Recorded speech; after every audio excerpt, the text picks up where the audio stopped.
নবীজি বলছেন ঈমানদার তাদেরকে বলা হয় যারা বলছে আমানতু বিল্লাহ, আমরা আল্লাহর প্রতি ঈমান আনলাম, ওয়া মালাইকাতিহি, যারা আল্লাহর ফেরেশতাদের প্রতি ঈমান আনে, ওয়া কুতুবিহি, আল্লাহর কিতাবের প্রতি ঈমান আনে, ওয়া রুসুলিহি, সমস্ত নবীদেরকে নবী বলে মেনে নেয়, ওয়াল ইয়াউমিল আখির, পরকালের প্রতি যারা বিশ্বাস স্থাপন করে, ওয়াল মুকাদ্দিরি খাইরিহি ওয়া শাররিহি মিনাল্লাহি তাআলা, ভালো এবং মন্দ সব তাদের ভাগ্যের লিখন তাকদীরের প্রতি তারা বিশ্বাস করে, ওয়াল বা'সি বা'দাল মাউত, একদিন আমরা সবাই মরে যাব, মরার পরে আবার পুনরায় যিনি আমাদেরকে জিন্দা করবেন তিনি কে?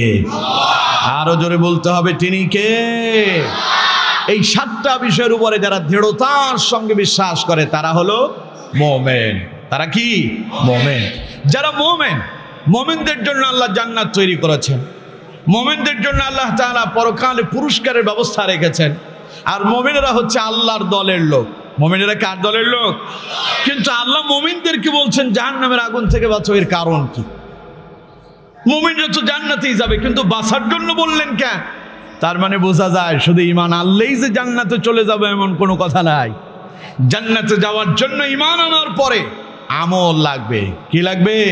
আমল। আমল ছাড়া শুধু ঈমান দিয়া শুধু কালেমা পড়লাম আর মুসলমান হয়ে গেলাম, গরুর গোশত খাইলাম, মাথায় টুপি বললাম, শুক্রবার জুমার দিন জুমায় গেলাম, 2 ঈদের দিন ঈদগাহে আসলাম, আমার চাইতে বড় মুসলমান আর কি আছে? এরকম কিছু মানুষ আমার দেশে আছে না? ও বলে যে আমি নামাজ পড়ি না তাতে কি হয়েছে, রোজা রাখি না তাতে কি হয়েছে, আমার কি ঈমান কমে গেছে নাকি? মিয়া সাহেব, আপনার ঈমান থাকলেই তো বড় কমবে, কারণ মুমিন এবং মুসলমানের ভিতরে পার্থক্য একটাই। নবী করিম সাল্লাল্লাহু আলাইহি ওয়াসাল্লাম বলছেন বাইনাল আবদি ওয়া বাইনাল কুফরি তারকুস সালাহ, একজন মুমিন আর একজন কাফেরের মাঝে একটাই পার্থক্য, মুমিন নামাজ পড়ে আর কাফের নামাজ পড়ে না। তা আপনি যদি নামাজ না পড়েন, আপনার সাথে আর কাফেরের সাথে কোনো ব্যবধান থাকে না। সুতরাং আপনি লাভ জাপ দিয়া, মিছিল কইরা, স্লোগান দিয়া, চিল্লায়া ফিল্লায়া, গলা ফাটাইয়া যদি বলেন আপনি মুমিন, যদি আপনার ঈমানের সাথে আমল যদি ঠিক না থাকে, মানুষের কাছে আপনি মুমিন বলে পরিচিতি লাভ করতে পারেন, কিন্তু আল্লাহর ওই দপ্তরে আল্লাহ যেখানে আপনার নাম লিপিবদ্ধ করেছেন হতে পারে সেখানে এখন আপনার নাম উঠে নাই। ঠিক কিনা? জোরে বলেন ঠিক কিনা? এই জন্য মুমিনদেরকে আল্লাহ পাক বলছেন, মুমিনেরা তোমরা যারা ঈমান আনছো তোমরা আমার দলের লোক। পৃথিবীতে দল কয়টা? 2টা। পৃথিবীতে দল কয়টা? 2টা। একটা হচ্ছে হিজবুল্লাহ, আল্লাহর দল, আর একটা হচ্ছে হিজবুশ শাইতান, শয়তানের দল। আল্লাহর দলের লোক কারা? যারা আল্লাহর প্রতি ঈমান আনলো তারা আল্লাহর দলের লোক, আর যারা আল্লাহর প্রতি ঈমান আনলো না তারা হচ্ছে বিরোধী দলের লোক। বিরোধী দল কারা? শয়তান। বিরোধী দল কারা? শয়তান। দেখুন কোরআন থেকে শোনেন, সূরা বাকারার ভিতরে আল্লাহ পাক বলছেন, আল্লাহু ওয়ালিয়ুল্লাযীনা আমানু ইউখরিজুহুম মিনায-যুলুমাতি ইলান-নূর ওয়াল্লাযীনা কাফারু আউলিয়াউহুমুত-তাগুতু ইউখরিজুনাহুম মিনান-নূরি ইলায-যুলুমাত উলাইকা আসহাবুন নারি হুম ফিহা খালিদুন। পড়ুন আল্লাহু আকবার। আল্লাহ রাব্বুল আলামিন বলছেন, আল্লাহু ওয়ালিয়ুল্লাযীনা আমানু ইউখরিজুহুম মিনায-যুলুমাতি ইলান-নূর। আল্লাহ পাক বলছেন যারা ঈমান আনলো, আল্লাহু ওয়ালিয়ুল্লাযীনা আমানু, যারা আল্লাহর প্রতি বিশ্বাস করেছে, আল্লাহ পাক বলেন আমি আল্লাহ তাদের অভিভাবক হয়ে গেলাম। ঘরের ভেতরে সদস্য যারা আছে সকলের অভিভাবক কে? বাবা। সকলের অভিভাবক কে? বাবা। আর আমরা যখন আল্লাহর দলে যাব, আল্লাহ কয় আমি তখন তোমাদের অভিভাবক হয়ে যাব। সুবহানাল্লাহ। বাপের একটা দায়িত্ব আছে, পরিবারের অভিভাবক যিনি তার একটা দায়িত্ব আছে, তার পরিবারের সকলের ভরণ পোষণ, কাপড় চোপড়, খাওয়া দাওয়া যা আছে সব বন্দোবস্ত তারে করতে হয়। ঠিক কিনা? আল্লাহ পাক বলেন যারা আমার দলে আসে, আমি যখন তাদের অভিভাবক হই তখন আমারও একটা দায়িত্ব আছে। সেই দায়িত্ব কি? আল্লাহ পাক বলেন ইউখরিজুহুম মিনায-যুলুমাতি ইলান-নূর আমি যখন মুমিনদের অভিভাবক হয়ে যাই, তখন আমার দায়িত্ব হয়ে যায় আমি আমার মুমিন বান্দাদেরকে জাহান্নামের পথ থেকে ধরে এনে আমি আমার মুমিন বান্দাদেরকে জান্নাতের পথে নিয়ে যাই। সুবহানাল্লাহ কইলেন না? তাহলে আল্লাহর দলের লোক যারা, তারা যাবে কই? জোরে বলেন, তারা কই যাবে? জান্নাত। যারা আল্লাহর দলের বিরোধী হবে, বিরোধী দলে থাকবে যারা, তাদের ব্যাপারে আল্লাহ পাক বলছেন ওয়াল্লাযীনা কাফারু আউলিয়াউহুমুত তাগুত। যারা আল্লাহকে অস্বীকার করলো, যারা আল্লাহর প্রতি ঈমান আনলো না, যারা কুফরিতে থাকলো, আল্লাহ পাক বলেন তাদের অভিভাবক হয়ে যায় শয়তান। আর শয়তান যখন তাদের অভিভাবক হয়ে যায়, শয়তানের তখন একটা দায়িত্ব তাদের প্রতি এসে যায়। শয়তান তাদেরকে করে কি? ইউখরিজুহুম মিনান নূরি ইলাজ যুলুমাত। শয়তান তাদেরকে দিয়া আলোর পথ থেকে তাদেরকে বের করে নিয়ে আসে, অর্থাৎ এদেরকে নামাজ থেকে বিরত রাখে, কোরআন থেকে বিরত রাখে, ইসলাম থেকে বিরত রাখে। যেই কাজ করলে সেই জান্নাতে যাবে, ওই কাজ থেকে তাকে বিরত করে জাহান্নামীদের যত কর্মকাণ্ড আছে সবগুলো তাদেরকে দিয়ে করায়। অর্থাৎ শয়তানের কাজ হচ্ছে আলোর থেকে বের করে অন্ধকারে নিয়ে আসা, আর আল্লাহর কাজ হলো অন্ধকার থেকে বের করে আলোতে নিয়ে আসা। আর যারা আল্লাহর দলে এলো না, যারা শয়তানের দলে গেল, শয়তান তাদেরকে আলো থেকে অন্ধকারে নিয়ে কোথায় নিয়ে যায়? আল্লাহ রাব্বুল আলামিন বলছেন ওয়াল্লাযীনা কাফারু আউলিয়াউহুমুত তাগুত ইউখরিজুনাহুম মিনান নূরি ইলাজ যুলুমাত উলাইকা আসহাবুন নারি হুম ফিহা খালিদুন। আল্লাহ পাক বলছেন যারা আল্লাহর দলের বিপক্ষে যাবে, যারা শয়তানকে তাদের অভিভাবক বানালো, তাগুতকে তাগুতের অনুসরণ করলো, তাদের স্থান হলো জাহান্নাম। নাউজুবিল্লাহ বলে। তাহলে আল্লাহর দলের লোকেরা যাবে কোথায়? জান্নাতে। আর আল্লাহর দলের বিরোধী যারা, তারা কোথায় যাবে? জাহান্নামে যাবে। এবার আল্লাহ পাক আমাদেরকে সতর্ক করছেন, বান্দা জাহান্নাম আমি তৈরি করছি যারা আমারে মানবে না তাদের জন্য। তোমরা ঈমানদারেরা ঈমান এনে আমার দলের ভেতরে তোমরা এসেছো। আমি আল্লাহ তোমাদের অভিভাবক। বাপ যেমন চায় না তার সন্তান মাস্তান হোক, সন্ত্রাস হোক, প্রতবষ্ট হোক, সন্তানটা আপনার পথহারা হয়ে যায়, এমন চিন্তা চেতনা কোনো মা বাবার কি আছে? বাপ রিক্সা চালায়, ঠেলা গাড়ি চালায়, বদলা দেয়, সারাদিন খেতে খামারে কাজ করে, তিনিও চান না যে তার ছেলেটা রিক্সা চালাক। একজন রিক্সা ড্রাইভারের সন্তান, বাপ রিক্সা চালায়, কিন্তু বাপ চায় না তার সন্তানটা বড় হয়ে রিক্সা চালাক। চায় নাকি? যিনি জমিনে বদলা দেন, খেতে খামারে কাজ করতেছেন, ভ্যান চালান, ঠেলা গাড়ি চালান, তিনিও চান না তার সন্তান বড় হয়ে তার মতো জমিনে গিয়া বদলা দেবে, ঠেলা গাড়ি ঠেলবে, এটা চায় না। তিনি চান তার সন্তান একজন আদর্শ মানুষের মতো মানুষ হবে, কারণ তিনি জানেন পরিশ্রম কত কষ্ট, রিক্সা চালানো, ভ্যান চালানো, ঠেলা গাড়ি চালানো, বদলা দেয়া, জমিনে কাজ করা কত কষ্ট, এটা বাপ তিনি জানেন। এই জন্য তিনি তার সন্তানকে একটা সঠিক পথে নিয়ে যেতে চান। এই জন্য আল্লাহ পাক বলছেন তোমরা যখন ঈমান আনছো, আমি আল্লাহ তোমাদেরকে সঠিক পথে নিয়ে যেতে চাই, কারণ তোমাদেরকে ধোঁকা দেওয়ার জন্য তোমাদের চতুর্দিকে শয়তান তোমাদের প্রতি লুলুপ দৃষ্টি দিয়ে বসে আছে, কিভাবে তোমাদেরকে জাহান্নামের দিকে নিয়ে যাওয়া যায়। সুতরাং আমার বান্দারা, হে ইমানদারেরা, হে মুমিনেরা, ঈমান আনছো, আমি আল্লাহ তোমাদেরকে পছন্দ করি, ভালোবাসি, তোমরা সেই জাহান্নামে পড়ে মরো, আমি আল্লাহ তা চাই না। বাপ যেমন সন্তান পথভ্রষ্ট হোক চায় না, আল্লাহ কয় আমি আল্লাহও ঠিক তেমনই, আমার বান্দাটা জাহান্নামে পড়ে মরুক, এটা আমি আল্লাহ চাই না। সুবহানাল্লাহ কন। এই জন্য আল্লাহ পাক সতর্ক করলেন, মুমিনেরা, হে ইমানদারেরা, বিশ্বাসীরা, কু আনফুসাকুম ওয়া আহলিকুম নারা। হে ইমানদারেরা, মুমিনেরা, তোমরা নিজেরাও জাহান্নামের আগুন থেকে বাঁচো এবং নিজের আহান পরিজন যারা আছে তাদেরকেও জাহান্নামের আগুন থেকে বাঁচাও। কারণ জাহান্নামের এবার একটু ভয়াবহতা আল্লাহ বর্ণনা করলেন, কারণ জাহান্নাম কোনো আরামের জায়গা নয়, জাহান্নাম হলো শাস্তির জায়গা। জাহান্নাম কিসের জায়গা কোন তো? আরো জোরে বলতে হবে, জাহান্নাম কিসের জায়গা? সেখানে শাস্তিটা কেমন হবে আল্লাহ বলছেন, ওয়াকুদুহান নাসু ওয়াল হিজারা।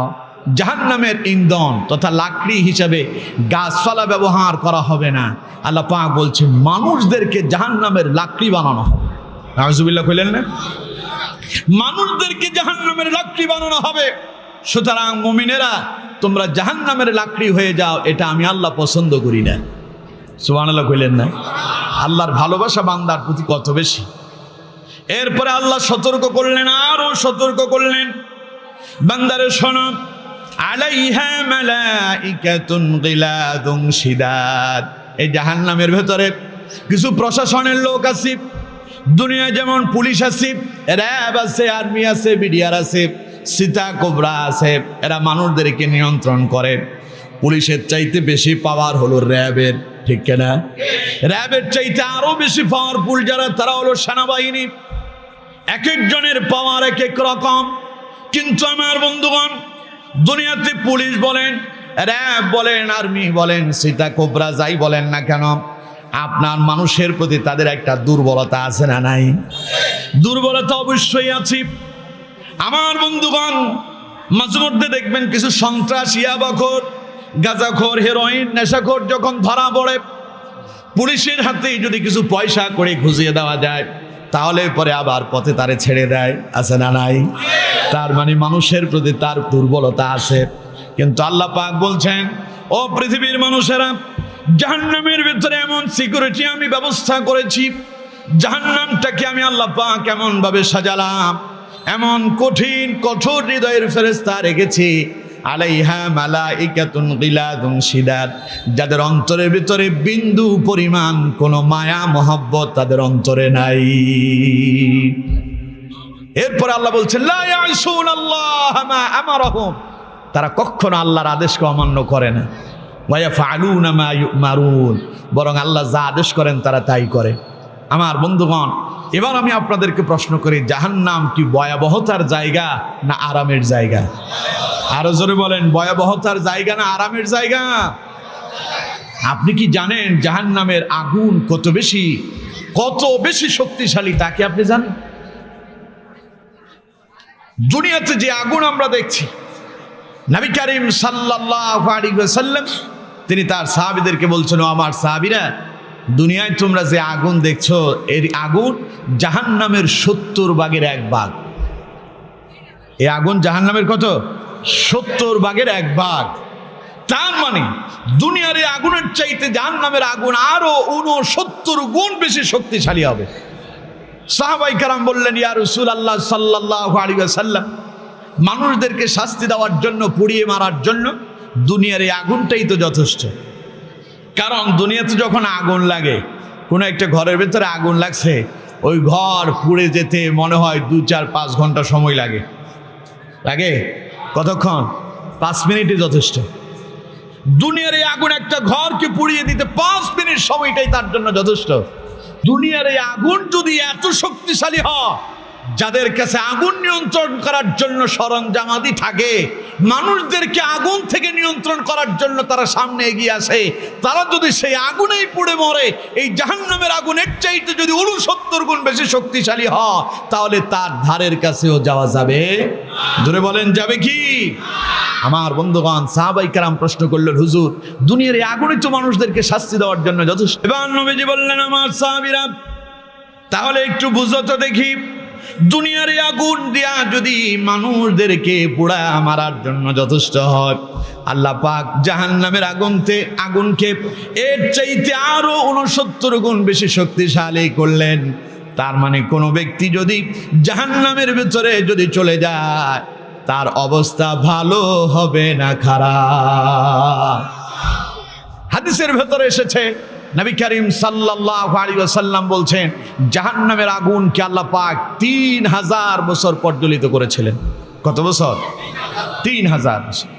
আল্লাহ নবী বলছেন, উকিদা আলান নারি আলফ সানাতিন হাত্তা আহমারাত, জাহান্নামের আগুনকে 1000 বছর যখন প্রজ্বলিত করা হলো, তখন জাহান্নামের আগুনের কালার হয়ে গেল লাল।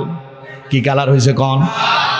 এরপরে সুম্মা উকিদা আলাইহা আলফ সানাতিন হাত্তা বিয়াদাত, নবীজি বললেন, এরপরে আরো 1000 বছর জাহান্নামের আগুনকে আল্লাহ পাক প্রজ্বলিত করলেন।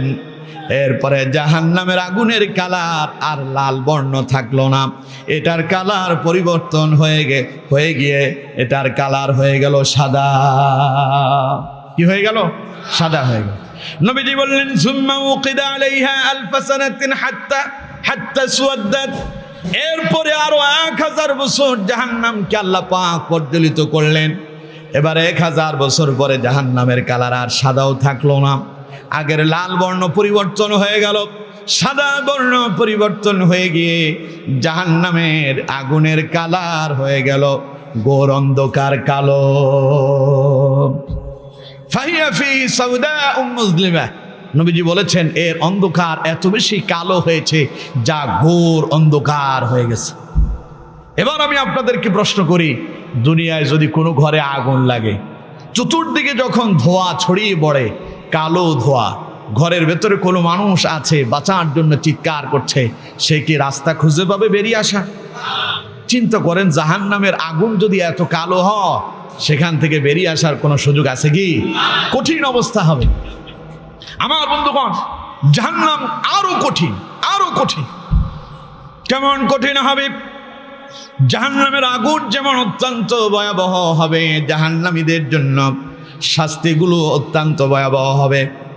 জাহান্নামীদের ব্যাপারে আল্লাহ রাব্বুল আলামিন বলছেন তাদেরকে শুধু আগুনে পুড়িয়ে শাস্তি দেওয়া হবে যে তা নয়, বরং আল্লাহ পাক বলছেন যখন আগুনে তাদেরকে পোড়ানো হবে তাদেরও মানুষের মতো খিদা লাগবে। জাহান্নামীদের যখন খিদা অনুভব হবে তখন জাহান্নামীরা খাবারের জন্য চিৎকার করতে থাকবে। আল্লাহ রাব্বুল আলামিন বলছেন সুম্মা ইন্নাকুম আইয়ুহাদ-দাল্লুনাল মুকাজ্জিবুন। তখন মিথ্যাবাদী জালেমদেরকে আল্লাহ রাব্বুল আলামিন তখন তাদের জন্য খাবারের বন্দোবস্ত করবেন। তাদেরকে কি খাবার দেওয়া হবে? আল্লাহ পাক বলছেন লাআকিলুনা মিন শাজারিম মিন যাক্কুম। তাদের জন্য যাক্কুম নামক বৃক্ষ থেকে তাদের জন্য খাবারের ব্যবস্থা করা হবে। তাফসীরের ভেতরে এসেছে, মুহাদ্দিসিনে কারাম, মুফাসসিরিনে কারাম লিখেছেন যাক্কুম ফল এটা হবে অত্যন্ত কাঁটাযুক্ত। কি যুক্ত হবে? কন্ত কাঁটাযুক্ত। মাঝে মধ্যে রাস্তার পাশে দেখবেন ছোট্ট ছোট্ট একটা ফল হয়, বেগুনের মতো ছোট্ট, খুব ছোট, কিন্তু এটা চতুর্দিকে কাঁটা থাকে, এটা ধরতে গেলে হাতের মাঝে কাঁটা লাগে, ঠিক কিনা? জাহান্নামীদের জন্য যে ফলমূলের ব্যবস্থা হবে, যাক্কুম নামক যে খাবার আল্লাহ তাদেরকে দেবেন, নবী করিম সাল্লাল্লাহু আলাইহি সাল্লাম বলছেন এটা হবে কাঁটাযুক্ত। এটা কি যুক্ত হবে? কন্ত কাঁটাযুক্ত। কাঁটাযুক্ত দেখে মনে হয় তারা খাবে না। কাঁটা দেখে খাবে না? আচ্ছা, দুনিয়ার সবচাইতে দামি মাছ, বাংলাদেশের জাতীয় মাছের নাম কি কন্ত? ইলিশ। ওই মাছে কাঁটা কম না বেশি? আচ্ছা, দাম মনে হয় খুব কম। হ্যাঁ, ওইটাতে কাঁটাও বেশি, দামও বেশি। ওই মাছ তো কেউ খায় না, খাওয়ার জন্য মানুষ পায় না। যেহেতু ইলিশ মাছ দামি মাছ, দামি মাছ বলে মানুষ যে খায় না তা না, আবার মাছ যেমন দামি তাতে কাঁটাও অনেক বেশি, খেতে অত্যন্ত সুস্বাদু, মানুষজন খুব পেলেই খেতে চায়। কিন্তু আমার বন্ধুগণ, সেই দামি মাছ বাজার থেকে কিনে নিয়ে আসলেন, জম্মের মতো খাওয়া শুরু করলেন, একটা কাঁটা যদি কোনো রকম গলার ভেতরে ঢুকতে পারে, ওই 2000 টাকার টের খুব ভালো করে পাওয়া যাবে। কথা বল না কেন? 2000 টাকার ওই যে ইলিশ কিনে নিয়ে আসছেন, ওইটা খুব ভালো করে টের পাবেন। মজা কারে কর? কাঁথা যখন গলাতে গেঁথে যাবে, দৌড় দিয়া মসজিদের ইমাম সাহেবের কাছে এসে বলবে হুজুর পানি পড়া দেন। কি হয়েছে? 2000 টাকা দামের ইলিশ মাছ কিনে আনছি, গলাতে কাঁটা বেঁধে গেছে। হুজুর পানি পড়া দেয়, কাম হয় না। গেল ডাক্তারের কাছে, ডাক্তার ওষুধ দিল, তাতেও হয় না। শেষে এটার জন্য সার্জারি করতে হলো, কারণ এমন জায়গায় কাঁটা গেঁথেছে এটা সহজে নামবে। এখন ওই কাঁটা নামানোর জন্য আরো 5000 টাকা খরচ করা লাগছে। সুতরাং আমার বন্ধুগণ, যেমন দামি মাছ বলে কাঁটা আছে বলে মানুষ যেমন খায় না, এরকম কিন্তু নয়, মানুষ পাইলেই খেতে চায়। তাই জাহান্নামীরা খাবারের জন্য হাহাকার করবে, খিদার যন্ত্রণায় চিৎকার করতে থাকবে। আল্লাহ বলছেন তখন তাদের জন্য খাবার হিসাবে যাক্কুম ফল তাদেরকে দেওয়া হবে। তখন তারা খিদার যন্ত্রণায় পড়ে তারা সেই ফল খেয়ে নেবে। কি পরিমাণ খাবে আল্লাহ বলছেন, ফামালিউনা মিনহাল বুতুন, এত বেশি পরিমাণে জাহান্নামীরা সেই জাক্কুম ফল খাবে, তাদের পুরো পেট তারা পূর্ণ করে ফেলবে, পুরো পেট পড়ে যাবে। আমার বন্ধুগণ, এবার যখন সেই ফল খেলো, মুখের ভেতরে চতুর্দিকে কাঁটার ঘাই লেগে কাঁটার আঘাতে রক্তাক্ত হওয়া শুরু হয়ে গেছে, গলার ভেতরে কাঁটা কেটে গিয়েছে, পানি পানি বলে চিৎকার শুরু করবে তারা, তারা চিৎকার করবে, জীবন যায় জীবন যায়, পানি চাই পানি চাই, চিৎকার করবে।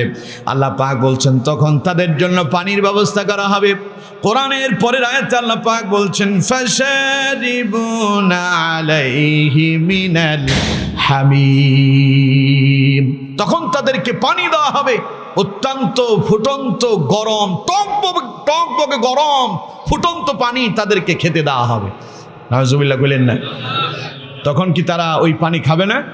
কথা বল না কেন? খাবে না? খাবে। কিভাবে খাবে শোনেন, আল্লাহ পাক তারপরে আয়াতে বলছেন, ফাশারিবুনা শুরবাল হিম, ওই পানি তারা ক্ষুধার্ত ওটের মতো, তৃষ্ণার্ত ওটের মতো তারা পান করবে। এখন তৃষ্ণার্ত ওট পানি কি পরিমাণ খায় তা আপনারা বুঝবেন কেমনে? কারণ অনেকে তো ওট দেখেনি না, ঠিক কিনা? আমার বন্ধুগণ, ওটের একটা রোগ হয়, ওটের একটা কি হয়? রোগ হয়। রোগের নাম হচ্ছে হায়া। রোগের নাম কি কন্ত? হায়া। এই রোগ হলে পরে ওট খাওয়া দাওয়া বন্ধ করে দিয়া সূর্যের দিকে তাকায়া থাকে, ওট খাওয়া দাওয়া করে না। তখন ওটের জন্য এই রোগটাকে তার ভেতর থেকে দূরীভূত করার জন্য তার একটা বিষাক্ত সাপের প্রয়োজন পড়ে, বিষাক্ত সাপ। ওট যখন ওই বিষাক্ত সাপ যখন খেয়ে ফেলে, তখন আল্লাহ তাআলা তার ভেতর থেকে ওই হায়াম নামক রোগটাকে আল্লাহ দূর করে দেন। সুবহানাল্লাহ। কখন দেখতে পেয়েছেন? আল্লাহ বলছেন যে এই পৃথিবীতে আমি যা কিছু সৃষ্টি করেছি আমি আমার বান্দার উপকারের জন্য তৈরি করছি। সুবহানাল্লাহ। কখন এখন বিষাক্ত সাপ দেখলে আমরা কি ওইটারে আদর যত্ন করি না পিটাইয়া মারি? মনে করতেছি এটা আমার জন্য ক্ষতিকর, কিন্তু এটা আবার আমাদের জন্য উপকার। সুবহানাল্লাহ বললেন না? ওইটা যখন উট খায়, ওট যখন বেঁচে যায়, ওই উট থেকে আবার আমাদের জন্য রিজিকের ব্যবস্থা করে দেন কে? দেখছেন? তখন উট যখন ওই বিষাক্ত সাপ খেয়ে ফেলে, সাপের বিষ গিয়া তার শরীরের ভেতরে গিয়া সারা শরীরের ভেতরে ছড়িয়ে পড়ে, তখন তার ওই বিষের যন্ত্রণায় তার শরীরের রক্তগুলো পানি হয়ে যায়। তখন ওই উটের চোখ দিয়া পানি গড়ায় গড়ায় পড়তে থাকে। উটের মালিক তখন সেই পানিগুলো সংরক্ষণ করে, আর ওই পানি থেকেই আবার কোনো মানুষকে যখন বিষাক্ত কোনো সাপ কিংবা বিষাক্ত কোনো প্রাণী যখন কামড় দেয়, তখন আপনারা যে হসপিটালে নিয়ে ভ্যাকসিন নেন, ওই ভ্যাকসিন ওটের চোখের পানি। সুবহানাল্লাহ। চিন্তা করছেন আল্লাহ মানুষের জন্য কি নিয়ামত দিয়েছেন? ওট খেলো সাপ, সাপ খাওয়ার পরে তার শরীরের রক্ত হয়ে গেল পানি, চোখ দিয়ে পানি বেরিয়ে পড়লো, আর সেই পানি দিয়ে আবার মানুষে যখন বিষাক্ত সাপে কিংবা বিষাক্ত কোনো জন্তু কামড় দেয়, তখন সেখান থেকে বিষ ক্রিয়াকে আল্লাহ রাব্বুল আলামিন নিরাময় করার জন্য, দূরীভূত করার জন্য সেই পানি ওই ওটের চোখের পানিকে আল্লাহ পাক মানুষের জন্য মহা ঔষধ হিসেবে আল্লাহ তৈরি করে দিয়েছেন। সুবহানাল্লাহ। আমার বন্ধুগণ, এখন ওটের শরীর থেকে যখন পানি বের হয়ে যায়, তখন তার মারাত্মক পিপাসা লেগে যায়। যেমন আমি আরো সহজভাবে উদাহরণ দিলে আপনারা বুঝতে পারবেন। মনে করেন একজন মানুষের ডায়রিয়া হচ্ছে। কি হচ্ছে কন্ত? ডায়রিয়া। ডায়রিয়া যখন মানুষের হয়, তখন তার শরীর থেকে সব পানি কি হয়ে যায়? বের হয়ে যায়। সে যাই খায় তাই পানি হয়ে বের হয়ে যায়। তখন ডাক্তার কি বলে? অধিক পরিমাণে স্যালাইন খেতে হবে। ওর স্যালাইন খুব জম্মের মতো খাবেন, খেলে কি হবে? শরীর থেকে যে পানি বের হয়েছে সেগুলো আবার কি হয়ে যাবে? ঘাটতিটা পূরণ হয়ে যাবে। এখন ওটের চোখ থেকে যখন পানি বের হয়ে যায়, তখন ওট মারাত্মক ক্ষুধার্ত হয়ে যায়, তার খুব পানির পিপাসা লাগে। ওই মুহূর্তে তাকে যখন কোনো সমুদ্রের কাছে নিয়ে যাওয়া হয়, সে সমুদ্রের পানিটা এমনভাবে পান করে, রাসূলুল্লাহ বলেছেন মনে হয় যেন সে 7 সমুদ্রের পানি একাই পান করে ফেলবে। অর্থাৎ তৃষ্ণায় পড়ে এমন ভাবে পানি পান করতে থাকে মাথার নিচ থেকে উপরের দিকে উঠায় না। এর জন্য হাদিসের ভেতরে রাসূলুল্লাহ বলেছেন, খবরদার উটের মতো পানি পান করো না। সুবহানাল্লাহ কইলেন না? আমরা যখন পানি পান করি, অনেকে আছে পানি নেওয়ার পরে শুরু করছে, এই যে খাওয়া শুরু হয়েছে আর বন্ধ হয় না। পানি খাওয়ারও একটা সুন্নাত পদ্ধতি আছে না নাই? আরো জোরে বলেন, আছে না নাই? নবীজি বলেছেন পানি খাবেন একটা সুন্নাত তরিকা আছে, 3 ঢোকে পানি খাবেন। কয় ঢোকে? 1 গ্লাস পানি নিয়েছেন, শুরু করলেন বিসমিল্লাহ বলে, একবার, 2 বার, বাকিটা যা আছে 3য় ঢোকে শেষ করলেন। সুন্নাত আদায় হলো, পানিও খাইলেন আর রাসূলুল্লাহর সুন্নাতেরও আমল করে ফেললেন। সুবহানাল্লাহ কন। আর উট যখন পানি খায় এক নিঃশ্বাসে 1 ঢোকে খেয়ে ফেলে। এই জন্য রাসূলুল্লাহ বলেছেন, খবরদার উটের মতো পানি পান করবা না। আর এখানে আল্লাহ পাক বলছেন ফাশারিবুনা শুরুবাল হিম, ওই ফুটন্ত পানি যখন তাদেরকে দেওয়া হবে, তৃষ্ণার্ত উটের মতো তারা সেই পানি পান করবে। সুবহানাল্লাহ কইলেন না? এবার চিন্তা করেন, সেই পানি খাওয়ার পরে ওদের কাছে খুব মজা লাগবে না? আমার বন্ধুগণ, এটার নাম কি? জোরে বলেন কি? এটাতে আছে কি? চা। আপনারা অনেকে দেখতে পাচ্ছেন না, সভাপতি সাহেব আছে তো চা, এটাতে আছে চা। এই চা আমরা কম বেশ সবাই পছন্দ করি, খাই। দোকানে গেলেন চা খাওয়ার জন্য, দোকানদারকে বললেন 1 কাপ চা বানায় দাও, ও চা 1 কাপ বানায় দিল। আপনি তাড়াহুড়ো করে চাটা কি করলেন? মুখে দিয়ে ফেললেন। সামান্য চা মুখে দিয়েছেন, চা কি মানুষ পানির মতো খায়? কিভাবে খায়? খুব স্বল্প পরিমাণ, অল্প পরিমাণ চা মানুষ মুখে দেয়। কিন্তু গরম চা যখন একটু জিহ্বার ভেতরে লেগে যায়, তখন জিহ্বাতে কি লাগে? সেকা লেগে যায়। এটাকে আমাদের ফেনীর ভাষা কয় সেক লাগছে। এই সেকা লাগার পরে 1 সপ্তাহ পর্যন্ত যারা পান খায়, পানের স্বাদই পায় না, আর খাবার খেতে গেলে মজা লাগে না। এই সামান্য সামান্য চা মুখের জিহ্বাতে লাগার পরে যদি এত অসুবিধা হয়, জাহান্নামীরা যখন ফুটন্ত গরম উত্তপ্ত পানি খাবে, তখন তাদের মনে হয় কোনো অসুবিধা হবে না। কেমন অসুবিধা হবে শোনেন, সূরা মুহাম্মদে আল্লাহ পাক বলছেন, ওয়াসুকু মাআন হামিমান ফাকাত্তাআ আমআআহুম। আল্লাহ পাক বলছেন, জাহান্নামীরা যখন ওই জাহান্নামের উত্তপ্ত ফুটন্ত পানিগুলো পান করবে, তখন ওই ফুটন্ত পানি তাদের পেটে যাওয়ার সঙ্গে সঙ্গে তাদের পেটের নাড়ি বুড়ি সবগুলো ছিঁড়ে ছিন্ন বিচ্ছিন্ন হয়ে যাবে। শুধু তাই নয়, অন্য এক বর্ণনা এসেছে তাদের পেটের নাড়ি বুড়িগুলো ছিঁড়ে ছিন্ন বিচ্ছিন্ন হয়ে পায়খানা রাস্তা দিয়ে বেরিয়ে যাবে। নাউযুবিল্লাহ। আরো জোরে বলেন নাউযুবিল্লাহ। এবার আমি আপনাদেরকে প্রশ্ন করি, জাহান্নাম আরামের জায়গা না শাস্তির জায়গা? এই জন্য আল্লাহ মুমিনদেরকে সতর্ক করছেন, মুমিনেরা আমার প্রতি ঈমান এনেছো, আমার প্রতি বিশ্বাস করেছো, আমার মুমিন বান্দারা, আমি তোমাদেরকে সতর্ক করছি, জাহান্নাম আরামের জায়গা নয়। ঈমান এনেছো, আমার দলে এসেছো, আমার দলের একজন মানুষ নির্যাতিত হোক, নিপীড়িত হোক, জাহান্নামে পুড়ে মরুক, এটা আমি আল্লাহ চাই না। সুতরাং তোমাদেরকে সতর্ক করছি, ইয়া আইয়ুহাল্লাযীনা আমানু কু আনফুসাকুম ওয়া আহলিকুম নারা। হে মুমিনেরা, হে বিশ্বাসীরা, জাহান্নামের আগুন থেকে নিজে বাঁচো এবং তোমার আহাল পরিজনদেরকেও বাঁচাও। আদেশ কার? আরো জোরে বলেন কার? জাহান্নাম যেমন আযাবের জায়গা, পক্ষান্তরে জান্নাত হলো শান্তির জায়গা। সুবহানাল্লাহ কইলেন না? গোটা কোরআনুল কারীমে যেখানে আল্লাহ জাহান্নামের আলোচনা করছেন, সেখানে আবার জান্নাতের নাজ নিয়ামতেরও বর্ণনা দিয়ে দিয়েছেন। আবার যেখানে জান্নাতের নাজ নিয়ামতের আলোচনা করেছেন, সেখানে আবার জাহান্নামের ভয়াবহতাও শুনিয়ে দিয়েছেন, যাতে করে লোকেরা সতর্ক হয়ে যায়। তাই এখন এতক্ষণ আপনাদেরকে জাহান্নামের আলোচনা শোনালাম, জান্নাতের আরাম আয়েশ কেমন হবে তা যদি না শোনায়, তাহলে আল্লাহর আলোচনার বিপরীত হয়ে যাবে, ঠিক কিনা? এখন জান্নাত কেমন হবে তা একটু আপনাদেরকে শোনায়। প্রথমে আপনাদেরকে প্রশ্ন করি, জান্নাত শাস্তির জায়গা না আরামের জায়গা? কত আরাম হবে তা কি জানেন? পৃথিবীর কেউ জানে না, যা মানুষের ধারণার অনেক বাইরে। সুবহানাল্লাহ।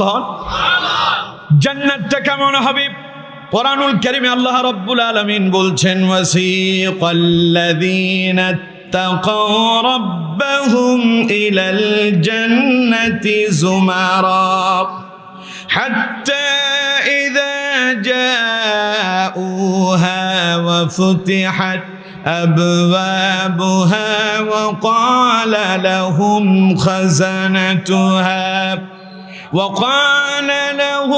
خزنتها سلام عليكم طبتم فادخلوها خالدين পড়েন আল্লাহু আকবার। আল্লাহু আকবার কি আসতে হবে না জোরে হবে? ভুলে গেছেন মনে হয় আপনারা। তা আল্লাহু আকবার যে আপনারা বললেন আসতে হয়েছে না জোরে হয়েছে? তাহলে এবার একটু জোরে বলে ফেলেন তো আল্লাহু আকবার। আমার বন্ধুগণ, আল্লাহ পাক বলছেন জান্নাত কেমন হবে। জান্নাতের প্রথম যখন জান্নাতীরা জান্নাতের গেটে যাবে তখন তাদেরকে কিভাবে তাদেরকে রিসিভ করা হবে আল্লাহ সেই কথা শোনাচ্ছেন। শুরুতে তো কি গেটে যেতে হবে, সূচনা কি দরজায় যাওয়া লাগবে। আল্লাহ পাক বলছেন ওয়াসিকাল্লাযীনা ইত্তাকাউ রাব্বাহুম ইলাল জান্নাতি যুমারা। জান্নাতীদেরকে আল্লাহ পাক একটা দল করবেন, জান্নাতীরা সকলেই দলবদ্ধ হবে, ওই দল জান্নাতীর দিকে অগ্রসর হবে। জান্নাতীরা যখন জান্নাতের দরজায় যাবে, হাত্তা ইযা জাউহা ওয়া ফুতিহাত আবওয়াবুহা ওয়া ক্বালা লাহুম খাজানাতুহা। তারা যখন জান্নাতের গেটের কাছে যাবে, জান্নাত অত্যন্ত দামি জায়গা, জান্নাত তখন বন্ধ থাকবে। জান্নাতের ফেরেশতারা তাদের জন্য জান্নাত খুলে দেবে, দরজা তাদের জন্য খুলে দেবে। এরপরে ফেরেশতারা তাদেরকে দেখে ফেরেশতারা তাদেরকে রিসিভ করবে। কি বলে শোনেন, আল্লাহ পাক বলছেন ওয়াকালা লাহুম খাজানাতুহা সালামুন আলাইকুম তিবতুম ফাদখুলুহা খালিদিন। আল্লাহু আকবার। জান্নাতীরা যখন জান্নাতের দরজায় যাবে, জান্নাতের ফেরেশতারা তাদেরকে দেখেই বলবে সালামুন আলাইকুম তিবতুম, তোমাদের জন্য আল্লাহর পক্ষ থেকে শান্তি অবতীর্ণ হোক। তার মানে প্রথম সাক্ষাতেই ফেরেশতারা জান্নাতীদেরকে কি দেবে?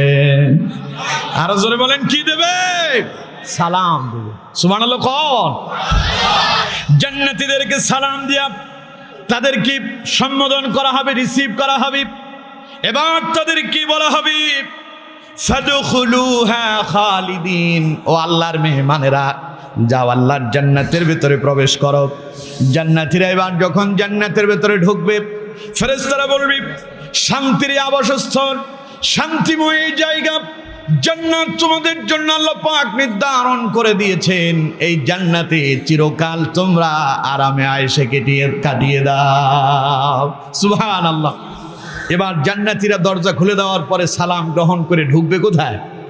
কথা কয় না, কোথায় ঢুকবে? জান্নাতে ঢুকবে। জান্নাতে ঢোকার পরে অবস্থা কেমন হবে? আল্লাহু আকবার। দেখুন আল্লাহ পাক তারপরের আয়াতে বলছেন, আল্লাহ রাব্বুল আলামিন বলছেন وقالوا الحمد لله الذي صدقنا وعده وأورثنا الأرض نتبوأ من الجنة حيث نشاء فنعم أجر العاملين। আল্লাহ রাব্বুল আলামিন বলছেন জান্নাতীরা যখন জান্নাতে ঢুকবে, জান্নাত দেখে তারা বড় আশ্চর্য হয়ে যাবে, অবাক হয়ে যাবে। জান্নাতের নাজ নেয়ামত দেখে জান্নাতীরা চিৎকার মেরে বলবে ওরে মা রে, ওরে বাবা রে, নাকি? হ্যাঁ, ওরে বাপ রে বাপ, এর নাম জান্নাত? এই কথা বলবে না। আচ্ছা কোন তো মুমিনেরা যখন কোনো ভালো নেয়ামত পায় তখন কি বলে? সুবহানাল্লাহ কোন? মুমিনেরা সকল কাজে যখন কোনো নিয়ামত তারা পায় তখন পড়ে আলহামদুলিল্লাহ। আল্লাহ পাক বলছেন তারা যখন সেই জান্নাতের ভেতরে ঢুকবে, জান্নাতের দরজা দিয়া ভেতরে গিয়া এত সুন্দর চমৎকার জান্নাত দেখে তারা বলবে ওয়াকালুল হামদুলিল্লাহিল্লাযী সাদাকানা ওয়া'দা। প্রশংসা সেই মহান আল্লাহ পাকের, যিনি তার সমস্ত ওয়াদাগুলোকে আজ পরিপূর্ণভাবে বাস্তবায়ন করেছেন। সুবহানাল্লাহ।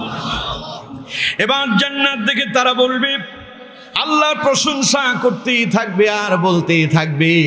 আল্লাহ তো আমাদের সঙ্গে ওয়াদা করেছিলেন, তিনি বলেছিলেন বান্দা নামাজ পড়ো, কোরআন পড়ো, দিন মানো, ইসলাম মানো, আমার নবীর আদর্শ মোতাবেক জীবন পরিচালনা করো। কোরআনের আইন যদি মেনে নিতে পারো, তাহলে আমি আল্লাহ তোমারে এই জান্নাত দেব, জান্নাতেই থাকবে, সেই থাকবে। জান্নাতীরা যখন দেখবে, দেখার পরে তারা আশ্চর্য হয়ে আল্লাহর শুকরিয়া আদায় করবে। এরপরে তারা বলবে ওয়া আওরাসানাল আরদা নাতাবাওয়াউ মিনাল জান্নাতি হাইসু নাশা।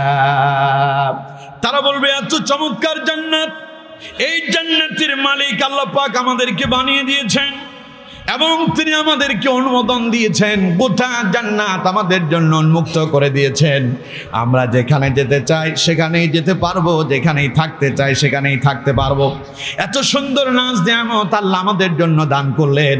তখন তারা বলবে ওয়া নি'মা আজরুল আমিলিন। আল্লাহর নিয়ামত কত চমৎকার এবং কত সুন্দর, সুবহানাল্লাহ।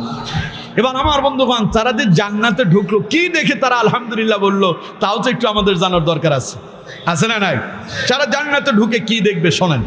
সূরা মুহাম্মদে আল্লাহ পাক বলছেন, মাসালুল জান্নাতিল্লাতী উইদাল মুত্তাকুন ফিহা أنهار من ماء غير آسن وأنهار من لبن لم يتغير طعمه وأنهار من خمر لذة للشاربين وأنهار من عسل مصفى ولهم فيها من كل الثمرات ومغفرة من ربهم। পড়েন আল্লাহু আকবার।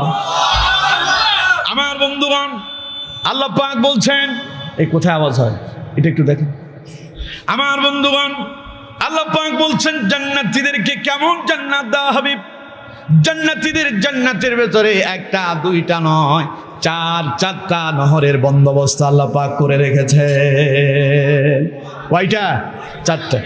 প্রথম যে নহরটা জান্নাতে থাকবে, আল্লাহ পাক বলছেন ফিহা আনহারুম মিন মাইন গায়রি আসিন। জান্নাতীদের জন্য আল্লাহ রাব্বুল আলামিন জান্নাতের ভেতরে স্বচ্ছ পানির নহরের ব্যবস্থা রেখেছেন। এটা দুনিয়ার কোনো মিনারেল ওয়াটার নয়, এটা দুনিয়ার মাম পানি নয়, এটা দুনিয়ার মানুষের তৈরিকৃত মেশিনে শুধিত কোনো পানি নয়, বরং আল্লাহ পাক তার নিজ কুদরতি নিজ হাতে তিনি তার বান্দার জন্য তৈরি করেছেন। নবীজি বলেছেন ওই পানিটা এত স্বচ্ছ হবে, আল্লাহর কোনো বান্দা যদি জান্নাতের ওই পানির ভেতরে তার আঙ্গুল চুবিয়ে দেয়, আঙ্গুলের সাথে যে পানি উঠবে, প্রত্যেকটা পানির ফোঁটা ঝরে পড়বে, মনে হবে যেন মুক্তার কণা ঝরে পড়তেছে। এমন সুন্দর একটা পানির নহর থাকবে। এরপর আল্লাহ পাক বলছেন وأنهار من لبن لم يتغير طعمه। জান্নাতীদের জন্য জান্নাতের ভিতরে আল্লাহ পাক স্বচ্ছ দুধের নহর রাখবেন। কিসের নহর? এটা দুনিয়ার কোনো গাভী, দুনিয়ার কোনো বকরি, দুনিয়ার কোনো উট থেকে নেওয়া নয়, বরং আল্লাহ রাব্বুল আলামিন তার নিজ হাতে নিজ কুদরতে তার বান্দার জন্য তৈরি করেছেন। ওই দুধ পান করলে, দুনিয়ার গাভীর দুধ পান করলে যার প্রেশার আছে প্রেশার বেড়ে যায়, ডায়াবেটিসের রোগের ডায়াবেটিস বেড়ে যায়, যাদের অ্যালার্জি আছে অ্যালার্জি বেড়ে যায়, খেলে পরে মানুষের অসুবিধা হয়ে যায়। কিন্তু জান্নাতের ভেতরে আল্লাহ রাব্বুল আলামিন এমন দুধের নহর রেখেছেন, ওটা খেলে কোনো প্রেশার বাড়বে না, ডায়াবেটিস বাড়ার সম্ভাবনা থাকবে না, আপনার অ্যালার্জি হবে না। এখন খাবেন একরকম স্বাদ হবে, আবার পরের বার খাবেন তো স্বাদ যিনি ভিন্ন করে দেবেন তিনি কে? এই গেল দুইটা। 3 নাম্বার আল্লাহ পাক বলছেন ওয়া আনহারুম মিন খামরিল লাযযাতিল লিশশারিবিন। জান্নাতীদের জন্য 3 নম্বর জান্নাতি যে নহর থাকবে তা হলো মদের নহর, শরাবের নহর। কিসের নহর কোন? দুনিয়ার শরাব, মদ খাওয়া হালাল না হারাম? দুনিয়ার মদ খেলে মানুষ মাতাল হয়ে যায়, নেশাগ্রস্ত হয়ে পড়ে, আবোল তাবোল কথা কয়, ঠিক কিনা? এক লোক মদ খায়া বাড়িতে গেছে, বাড়িতে গিয়ে দরজার সামনে গিয়ে বলতেছে, মানে বউ এসে দরজা খুলে দিছে। তো প্রায় সময় মা এসে দরজা খুলে দেয়, কারণ বউ তো মাঝে মধ্যে ঘুমায় যায়। আজ দরজা খুললো কিটা? না, আজ খুলছে বউ। আজ কে খুললো? বউ এসে দরজা খুলছে। ও তো নেশাগ্রস্ত, মাথায় তো কাম করতেছে না। দরজা খুলে দেওয়ার পরে সে বলতেছে, মা তুমি কেমন আছো? তার মানে নেশাখোরের সামনে কি আছে, কে তার মা কে তার বউ, সে বুঝতে পারে না, কারণ সে মাতাল হয়ে যায়। মাঝে মধ্যে নেশাখোরদেরকে রাস্তায় পায় পুলিশেরা, রাত্রে ধইরা পিটায়া থানায় নিয়ে যায়। তো রাত্রে যখন ওদেরকে পুলিশ ধরে, ওরা পুলিশের পা ধরে কাঁদতেছে আর বলতেছে, স্যার আর জীবনে করবো না, মাফ করে দেয়, ঠিক কিনা? কিন্তু ছেড়ে দেওয়ার পরে যেই কোয়াল সেই মাথা, আবার আগের মতোই সেই তার কাজে ফিরে যায়। তো এখন বাড়িতে আসার সময় রাস্তার পাশে একটা তাল গাছ ছিল। তাল গাছের কালারের সাথে আর পুলিশের ড্রেসের সাথে মোটামুটি একটা মিল আছে, দেখবেন, ঠিক কিনা? এখন বাড়ির সামনে তাল গাছ দেখে ও মনে করছে পুলিশ দাঁড়ায় আছে। পুলিশ মনে কইরা তাল গাছে আমজা কইরা জড়ায়া ধইরা বলতেছে, স্যার জীবনে আর করবো না, মাফ করে দেন। তার মানে যারা মদ খায় তারা কি হয়, আর মাতাল হয়ে যাওয়ার পরে কোনটাকে তার মাথায় কি করে না, কাজ করে না, সে সঠিকটা অনুধাবন করতে পারে না। দুনিয়ার এই মদ খেলে মানুষ মাতলামি করে, কিন্তু জান্নাতে আল্লাহ পাক যে শরাবের নহর রেখেছেন, ওটা খেলে মানুষের অসুবিধা হবে না, সে মাতালও হবে না, নেশাগ্রস্ত হবে না, কারণ সেটা আল্লাহ তাআলা তার নিজ কুদরতে জান্নাতি ফল মূল থেকে তার বান্দার জন্য শরবত, এটাকে শরবত বলা হয়, ওই শরবতকে শরাব বলা হয়েছে। আল্লাহ পাক বিভিন্ন ফল থেকে বান্দার জন্য তা তৈরি করে রেখেছেন। সুবহানাল্লাহ। কি নদী, নহর মানে কি নদী, ওইটা আবদ্ধ নয়, পুকুর নয়, নদী যা বহমান, যা চলমান তাকে নহর বলে। আমার বন্ধুগণ, ওইটা চলতে থাকবে, যার কোনো শেষ সীমা থাকবে না। ওটা কোত্থেকে আসছে আর কোথায় গিয়ে শেষ হবে তা মানুষ খুঁজে পাবে না। এগুলো কয়টা? তিনটা। 4 নাম্বার আল্লাহ পাক বলছেন, وَلَهُمْ فِيهَا مِنْ كُلِّ الثَّمَرَاتِ وَأَنْهَارٌ مِّنْ عَسَلٍ مُّصَفًّى। জান্নাতীদের জন্য চতুর্থ যে নহর থাকবে তা হচ্ছে মধুর নহর। কিসের নহর? মধুর। মধু চেনেন তো? বাংলাদেশে আছে, কিনে আনেন, কেনার সময় বলে অরিজিনাল। 2000 টাকা দামের কেজিতে কিনে আনলেন মধু। এমন লোক থেকে কিনছেন, মাথায় টুপি আছে, মুখে দাঁড়িয়ে আছে, পাঞ্জাবি আছে, মনে করছেন আল্লাহর ওলি, কি আর মিথ্যা কথা বলবে? আপনি সত্য মনে কইরা 1 বোতল মধু কিনে নিয়ে আসলেন 2000 টাকা দামের কেজিতে, বাড়িতে আনে রাতে রেখেছেন, সকালবেলা আপনি বোতলের কাছে গেলেন, ঠান্ডার দিন তো, সকালবেলা একটু মধু খাবেন, গিয়ে দেখেন মধু আর মধু নাই, চিনির শিরাতে পরিণত হয়ে আছে, ঠিক কিনা? জোরে কোন ঠিক কিনা? দুনিয়াতে অরিজিনাল মধু পাওয়া অনেক কঠিন। আর মধুটা কোত্থেকে আসে? মধু হচ্ছে মধু পোকার পায়খানা। মধুটা কি? মধু পোকার পায়খানা। মধু পোকা ফুলেতে বসে। মধু পোকা কোথায় বসে? ফুলে বসে। ফুল থেকে মধু আহরণ করে, আর এখান থেকে গিয়া সে তার বাসাতে গিয়া সেটাকে নিরাময় করে, অর্থাৎ পেছনের রাস্তা দিয়ে ওইটা ছেড়ে দেয়, আর সেটা সেখানে জমাট বাঁধে। বাঁধার পরে মানুষ ওটাকে মধু বলে খায়। এটা খাওয়ার পরে রাসূলুল্লাহ বলেছেন, মধু হচ্ছে মৃত্যু ছাড়া সকল রোগের মহা ঔষধ। সুবহানাল্লাহ। কারণ মধু পোকার একটা আপনার আদর্শ আছে, সে যেখানে সেইখানে বসে না। মধু পোকা যদি ফুলেতে না বসে, যেই ফুলেতে মধু পোকা বসবে না, ওই ফুল থেকে ফল আসবে না। সুবহানাল্লাহ কইলেন না? আমি আগেই বলেছি, আল্লাহ তামাম পৃথিবীতে সব কিছু বান্দার উপকারের জন্য তৈরি করেছেন। যদি আপনার ফুলেতে মধু পোকা না বসতো, এই যে আপনি কোমড়া খাচ্ছেন, কদু খাচ্ছেন, আপনি আপেল, মালটা, লেবু, বেদানা ইত্যাদি যে খাচ্ছেন, এগুলো পেতেন না যদি মধু পোকা আল্লাহ না দিতেন। সুবহানাল্লাহ। মধু পোকা এখান থেকে মধুগুলো খেয়ে, এখান থেকে মধু আহরণ করে বাসায় গিয়ে সেটা ছাড়ে, আবার সেগুলোকে আল্লাহ পাক আমাদের জন্য শিফা হিসাবে আল্লাহ তাআলা আমাদের জন্য তৈরি করে দিয়েছেন। সুবহানাল্লাহ। আবার মধু পোকার একটা আদর্শ আছে। এই মধু পোকা যখন বাসায় ঢোকে, ঢোকার আগে তার সামনে একজন সিকিউরিটি থাকে বাসার গেটে। মধু পোকার ঘরে ঢোকার আগে একটা কি আছে? সিকিউরিটি আছে। ওই সিকিউরিটির কাজ হচ্ছে ঢোকার আগে তাকে পরীক্ষা নিরীক্ষা করা হবে। যেমন বিভিন্ন শপিং মল, গুরুত্বপূর্ণ জায়গায় ঢোকার আগে একটা মেশিন দিয়ে পরীক্ষা করা হয় আপনার কাছে কোনো অবৈধ জিনিসপত্র আছে নাকি, ঠিক না? মধু পোকা তার বাসাতে ঢোকার আগে তার বাসার একটা সিকিউরিটি সামনে দাঁড়ায় থাকে, সে তাকে পরীক্ষা করে এ কোথায় ময়লা আবর্জনায় বসছে কিনা। যদি কোনো মধু পোকা ময়লা আবর্জনায় বসে, ওরে বাসার ভেতরে তো ঢুকতে দেওয়া হয় না। যেই মধু পোকার কাছে গেলে মধু পোকা আমাদেরকে ইনজেকশন পুশিং করে, ওইটা তার ঘরের ভেতরে আসা মধু পোকাকে পুশিং করে দেয়, সাথে সাথে ও মরে যায়। সুবহানাল্লাহ কইলেন না? তার মানে আল্লাহ বান্দার জন্য এই মধুটাকে কত সুন্দরভাবে আল্লাহ পাক সংরক্ষণ করেছেন, যাতে কোনো রোগ নাই, যাতে কোনো জার ঢুকতে পারে না, এটা বান্দার জন্য নিরাপদ করে দিয়েছেন। সুবহানাল্লাহ। কিন্তু জান্নাতে আল্লাহ যে মধু আপনাকে খাওয়াবেন, জান্নাতে যে মধুর নহর আল্লাহ পাক তৈরি করেছেন, ওটা কোনো মধু পোকার পায়খানা নয়। আল্লাহ রাব্বুল আলামিন তার নিজ কুদরতি, তার নিজ হাতে তিনি তার বান্দার জন্য এই মধুকে সংরক্ষণ করেছেন। এটাকে আল্লাহ পাক কোথায় সীমাবদ্ধ করেন নাই, এটাকে নহর আকারে আল্লাহ পাক চলমান করে দিয়েছেন। জান্নাতীরা সেখানে এই মধুর নহর দেখতে পাবে। এখন খাবে একরকম স্বাদ হবে, আবার খাবে তো ভিন্ন রকমের স্বাদ হয়ে যাবে।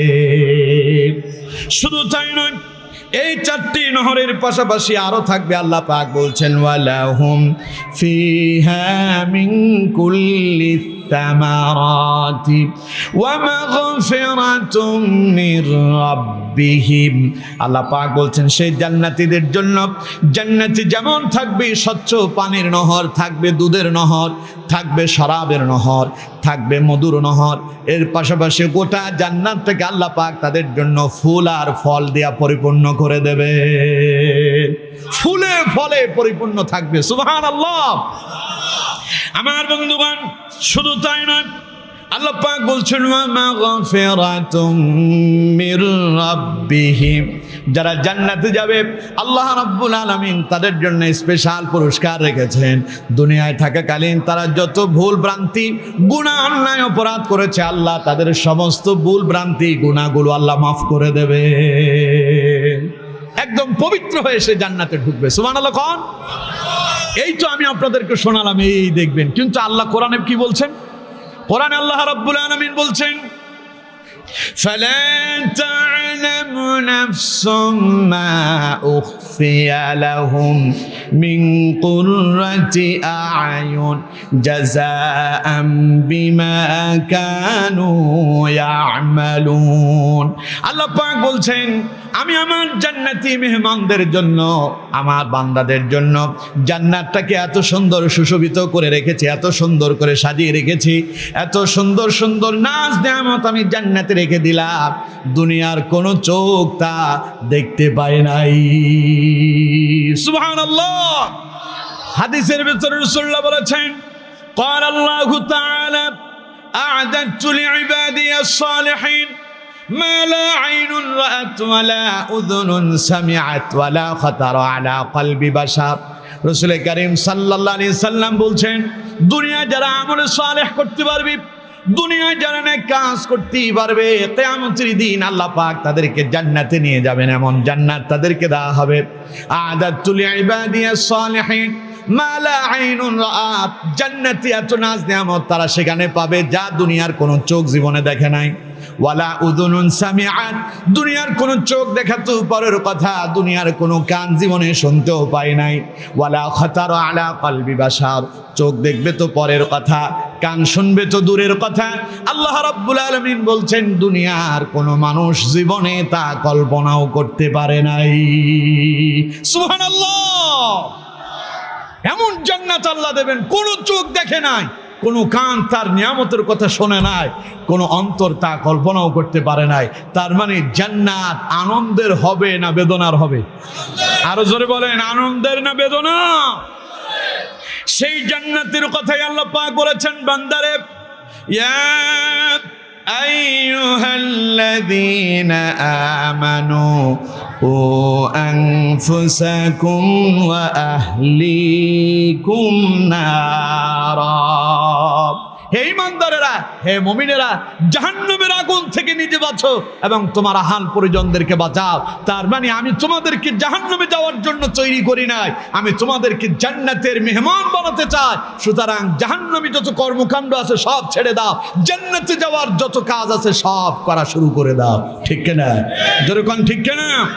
এই আয়াত অবতীর্ণ হওয়ার পরে হযরতে ওমর ইবনুল খাত্তাব রাদিয়াল্লাহু তাআলা তিনি নবী করিম সাল্লাল্লাহু আলাইহি ওয়াসাল্লামকে প্রশ্ন করলেন, হুজুর, আল্লাহ বললেন কু আনফুসাকুম, নিজে বাঁচো, ওয়া আহলিকুম নারা, নিজের আহালকেও বাঁচাও।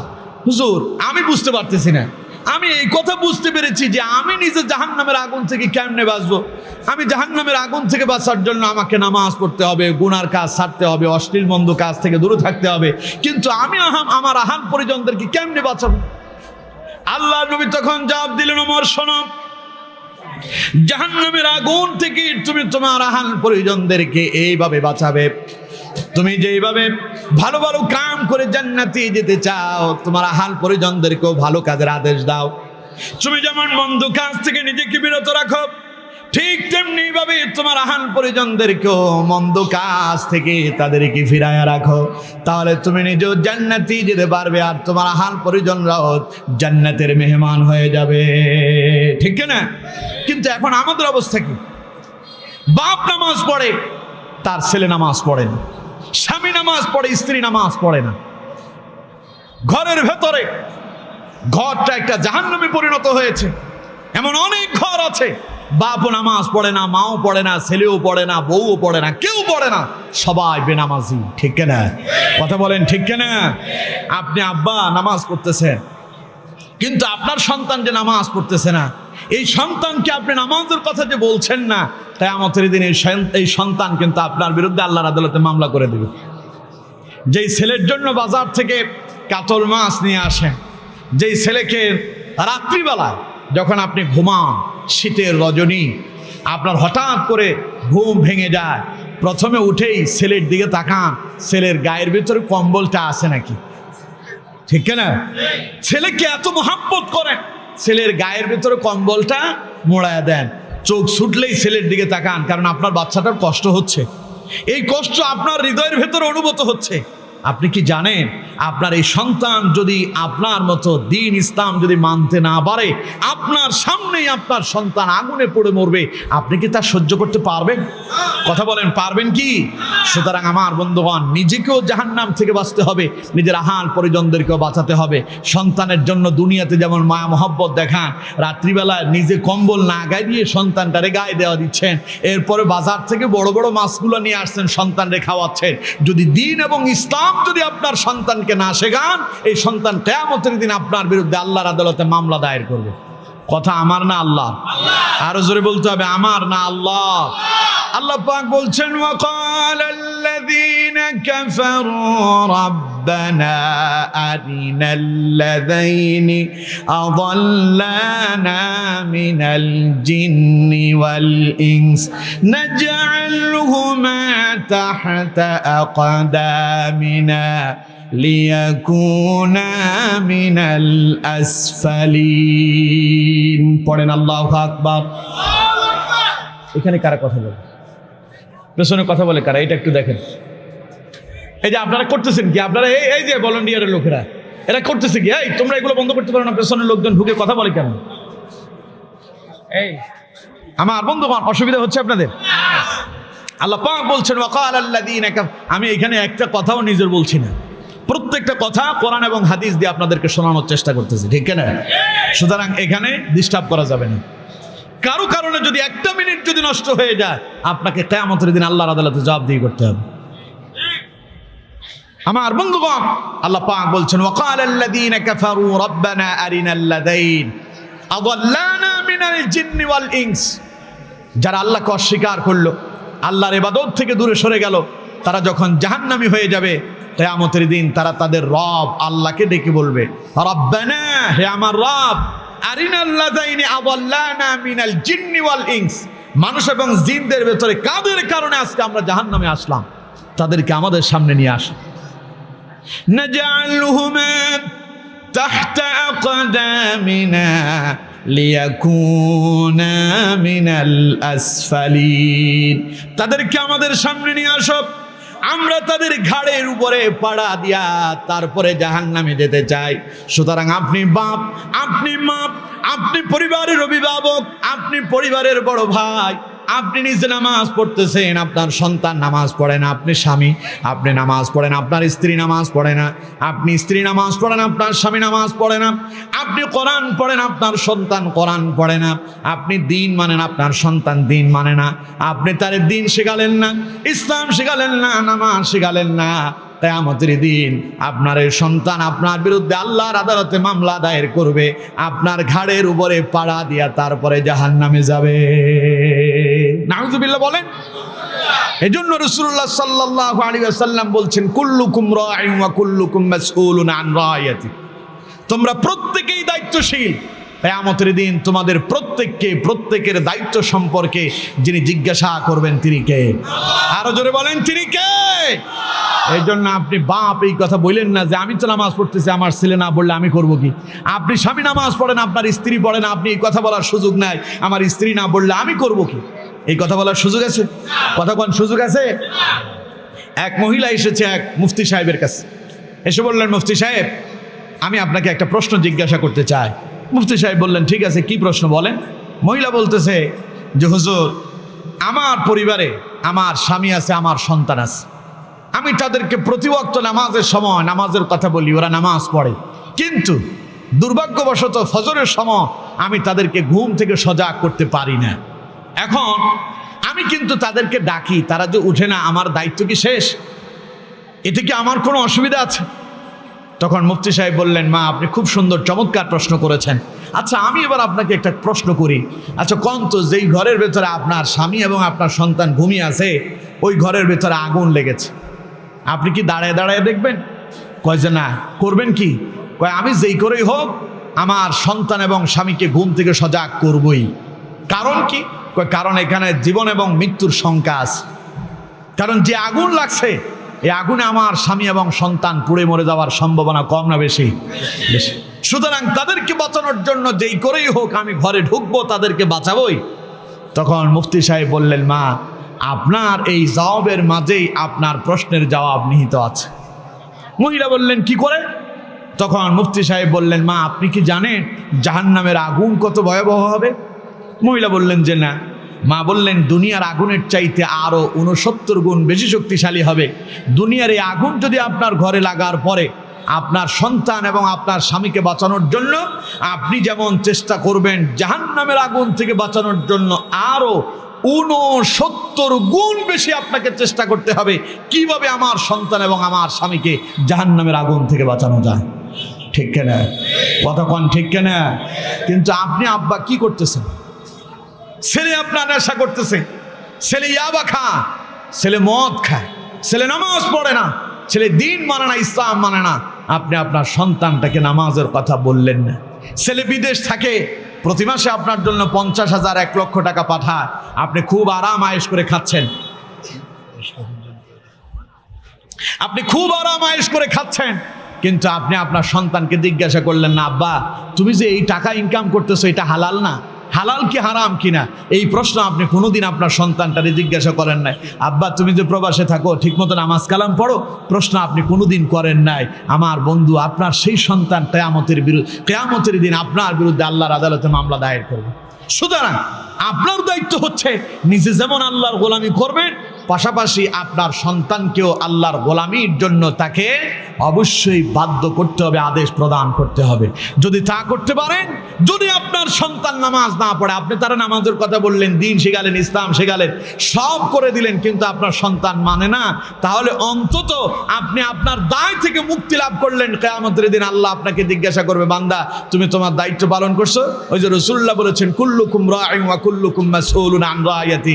সেই দিন আপনি বলতে পারবেন, আল্লাহ আমি আমার স্ত্রী, আমার সন্তান, আমার পরিবারের সদস্যদেরকে নামাজের কথা বলেছি, দ্বীনের কথা বলেছি, ইসলামের কথা বলেছি, আমি তাদেরকে আদেশ করেছি, তারা মানে নাই। তাহলে আপনি আপনার দায়ভার থেকে মুক্ত হয়ে আপনি জান্নাতে যাবেন, আর যারা মানে নাই তারা আল্লাহর আদালতে পাকড়াও হয়ে যাবে। ঠিক কিনা?